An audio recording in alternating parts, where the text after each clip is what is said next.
ফেব্রুয়ারির নির্বাচনী আভাসে সবার মধ্যে স্বস্তি এসেছে বলছেন আমির খসরু। এদিকে শাপলা প্রতীক চাইল এনসিপি। বাংলাদেশে ভারতীয় রিপাবলিক বাংলা টিভির সম্প্রচার বন্ধে রুল।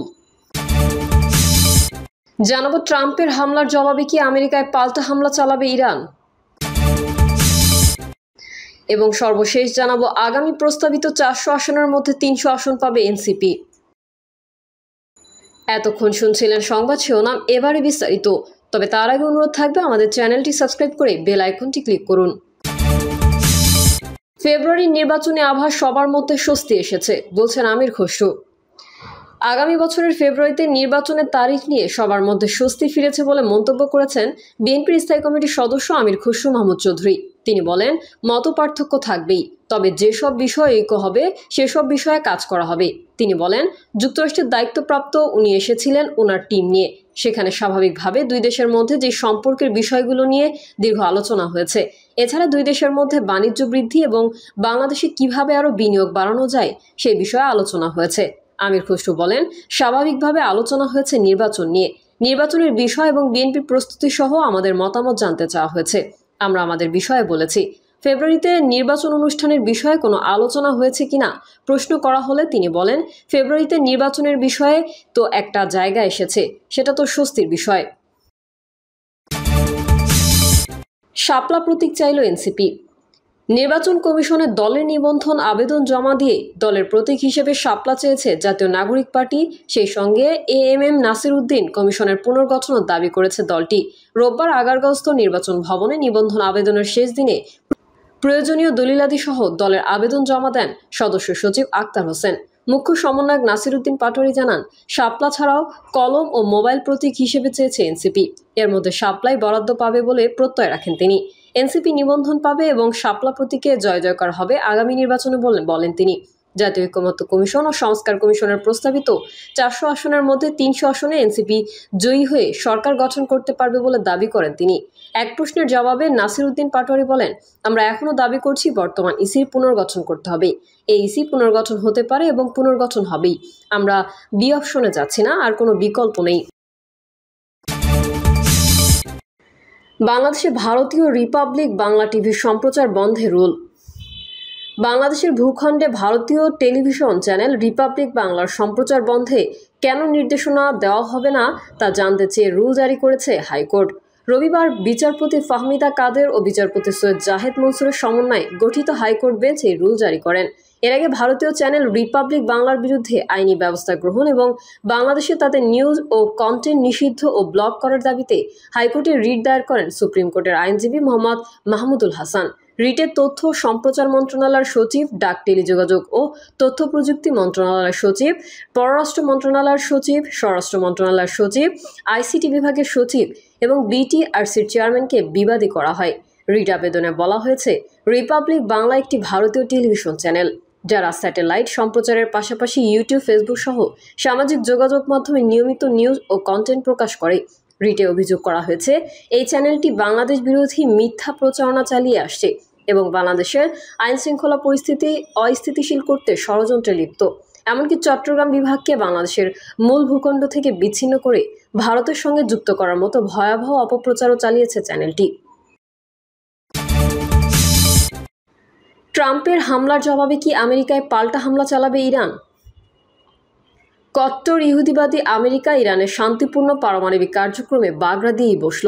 শুধু কি বাগড়া দেওয়া, রীতিমতো বোমারু বিমান ব্যবহার করে দেশটির পারমাণবিক ঘাঁটি ফর্দো, নাতাঞ্জ ও ইস্পাহানেতে হামলা চালালো মুহুর্মুহুভাবে। রীতিমতো বোমারু বিমান ব্যবহার করে দেশটির পারমাণবিক ঘাঁটি ফর্দো, নাতাঞ্জ ও ইস্পাহানতে হামলা চালালো। ইসলাম বিদ্বেষী ইসরায়েলের প্রধানমন্ত্রী বেনিয়ামিন নেতানিয়াহুর মতো একই পথে যেন হাঁটলেন যুক্তরাষ্ট্রের প্রেসিডেন্ট ডোনাল্ড ট্রাম্পও। তিনি ইরান আদৌ হামলা চালাবেন কিনা তা 2 সপ্তাহের মধ্যে জানানোর কথা থাকলেও আচমকা মুসলিম দেশটিতে হামলা চালিয়েই বসল। এখন প্রশ্ন হলো, ইসরায়েল আগ বাড়িয়ে ইরানের পারমাণবিক গবেষণাগারে হামলা চালানোর পর যেভাবে ইরান ওদের উচিত শিক্ষা দিয়ে হামলা চালাচ্ছে, ঠিক একইভাবে কি আমেরিকাতেও হামলা চালাবে মুসলিম দেশটি? ইরানের সর্বোচ্চ ধর্মীয় নেতা আয়াতুল্লাহ আলী খামেনির বক্তব্য কিন্তু সেটির নির্দেশ করে। তার কথা অনুযায়ী এটি অনুমেয় যে সংঘাতে শুরু করলো যুক্তরাষ্ট্র তা অতি সহজেই শেষ হবার নয়। ইরানের 3টি প্রধান পারমাণবিক স্থাপনায় যুক্তরাষ্ট্রের হামলার পর ইরান যুক্তরাষ্ট্র সম্পর্ক আরও উত্তপ্ত হয়ে উঠেছে। ইরানের সর্বোচ্চ নেতা খামেনি যুক্তরাষ্ট্রকে হুঁশিয়ারি করে দিয়েছেন, তবে কোনো নতুন ভাষণ নয়, বরং পুরনো একটি সতর্কবার্তার ভিডিও আবার প্রকাশ করে কৌশলগত বার্তা দিয়েছেন ওয়াশিংটনকে। আন্তর্জাতিক বিশ্লেষকদের মতে এই ভিডিওটি বর্তমান পরিস্থিতিতে ইরানের একটি সুস্পষ্ট প্রতিক্রিয়া। আমেরিকার আজ চালানো হামলার পূর্বে শনিবার ইরানের রাজধানী তেহরান থেকে খামেনির অফিসিয়াল টেলিগ্রাম অ্যাকাউন্টে একটি পুরনো ভিডিও শেয়ার করা হয়। এই ভিডিওতে খামেনি বলেন, যদি যুক্তরাষ্ট্র ইরান ইসরায়েল সংঘাতে প্রবেশ করে তবে তারা নিজেরাই ভয়াবহ ক্ষতির মুখোমুখি হবে। তার মতে যুক্তরাষ্ট্রের সেই ক্ষতি হবে ইরানের ক্ষতির চেয়েও অনেক বেশি। এটি এমন এক সময় প্রকাশিত হয় যখন মার্কিন প্রেসিডেন্ট ডোনাল্ড ট্রাম্প ইরানের 3টি গুরুত্বপূর্ণ পারমাণবিক স্থাপনায় হামলার ঘোষণা দিয়েছে, আর এরপর তো হামলা চালিয়েই বসলেন। বিশেষজ্ঞদের মতে যেই ভুল করেছিল কট্টর ইসলাম বিদ্বেষী নেতানিয়াহু, ঠিক একই ভুল করে বসলেন ইহুদিবাদী যুক্তরাষ্ট্রের প্রেসিডেন্ট ডোনাল্ড ট্রাম্পও। ইসরায়েল আগ বাড়িয়ে ইরানে হামলা চালাতে গিয়ে এখন যে খেসারত দিচ্ছে, ঠিক একইভাবে খেসারত দিতে হতে পারে আমেরিকাকেও, কারণ ইরানের মুসলিম যোদ্ধারা পরোয়া করে না মৃত্যুর। আর যুক্তরাষ্ট্রের চালানো হামলার পরপরই ইরানের প্রশাসন জানিয়ে দেয় পারমাণবিক যে 3 স্থাপনায় হামলা চালিয়েছে আমেরিকা তা আগেই খালি করা হয়। সুতরাং ইরানের তেমন কোনো ক্ষতি হয়নি এই হামলায়। এদিকে যুক্তরাষ্ট্রের এই হামলার পর ইরানের মিত্র ইয়েমেনের বিদ্রোহী গোষ্ঠী হুতি হুঙ্কার দিয়ে বলেছেন, ইরানের পারমাণবিক স্থাপনায় যুক্তরাষ্ট্রের হামলা যুদ্ধের সমাপ্তি নয়, বরং একটি যুদ্ধের সূচনা। হুতিদের রাজনৈতিক ব্যুরোর সদস্য মোহাম্মদ আল ফারা দাবি করেছেন, ট্রাম্প দ্রুত শত্রুতা শুরু করে যুদ্ধের সমাপ্তি চান বলে মনে হচ্ছে, কিন্তু এখানে সেখানে পারমাণবিক স্থাপনা ধ্বংস করে যুদ্ধের শেষ নয়, এটি শুরু। আঘাত করে পালিয়ে যাওয়ার সময় এখন শেষ। হুতির মুখপাত্রের এমন বক্তব্য যুক্তরাষ্ট্রের সাথে সংঘাতে জড়ানোর ইঙ্গিত বলেই মনে করছেন বিশেষজ্ঞ মহল। অন্যদিকে এই হামলা চালানোর পর জাতির উদ্দেশ্যে দেওয়া এক ভাষণে মার্কিন প্রেসিডেন্ট ডোনাল্ড ট্রাম্প ইরানকে আবারও হামলার হুমকি দিয়েছেন। এ সময় তিনি হুঁশিয়ারি দিয়ে বলেন, শান্তির পথ না এলে ইরানকে আরও বড় বিপর্যয়ের মুখোমুখি হতে হবে। একই সঙ্গে তিনি জানান, যুক্তরাষ্ট্রের হাতে এখনও বহু লক্ষ্যবস্তু বাকি রয়েছে ইরানের। ট্রাম্প এভাবে হুঙ্কার দিলেও তাতে যেন থোড়াই কেয়ার এখন ইরানের। দেশটির পাশে থাকার ঘোষণা যে আগেই দিয়ে রেখেছে বিশ্বের অন্যতম পরাশক্তি রাশিয়া, চীন ও উত্তর কোরিয়া। শুধু ওরাই নয়, পাশে রয়েছে তুরস্ক, পাকিস্তানের মতো মুসলিম পরাশক্তিও। ইরানের হয়ে এখন যদি ওরাও নেমে পড়ে যুদ্ধের ময়দানে, তাহলে বিশ্বযুদ্ধ আটকাতে পারবে না কেউ, এমনটি মনে করছেন বিশেষজ্ঞরা। ইসলাম বিদ্বেষী ইহুদিবাদী ইসরায়েলের পক্ষ নিয়ে আমেরিকা ইরানে হামলা চালিয়ে বিশ্বজুড়ে যেই নতুন অশান্তি সৃষ্টি করলো, তার জল এখন কতদূর গড়ায়, কতটা ক্ষতি করে আর কত প্রাণের বিনিময়ে অন্তিম অস্ত যায়, সেটি এখন দেখার বিষয়। আগামী প্রস্তাবিত 400 আসনের মধ্যে 300 আসন পাবে এনসিপি। জাতীয় নাগরিক পার্টির মুখ্য সমন্বয়কারী নাসিরউদ্দিন পাটোয়ারি বলেছেন, সংস্কার কমিশন যে 400 আসন করার প্রস্তাব করেছে তার মধ্যে 300 আসন এনসিপির ঘরে থাকবে। সব চ্যালেঞ্জ মারিয়ে এগিয়ে যাবে তাদের দল। পার্টির সদস্য সচিব আক্তার হোসেন বলেন, নিবন্ধনের জন্য যা যা করণীয় ছিল সব করে পূর্ণাঙ্গ ফর্ম ইসিতে জমা দিয়েছে এনসিপি। তারা 3টি প্রতীক চেয়ে আবেদন করেছে, তবে শাপলা প্রতীকেই তারা চান বলে জানিয়েছেন।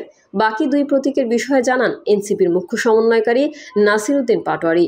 তিনি জানান, বাকি প্রতীক 2টি হলো কলম ও মোবাইল।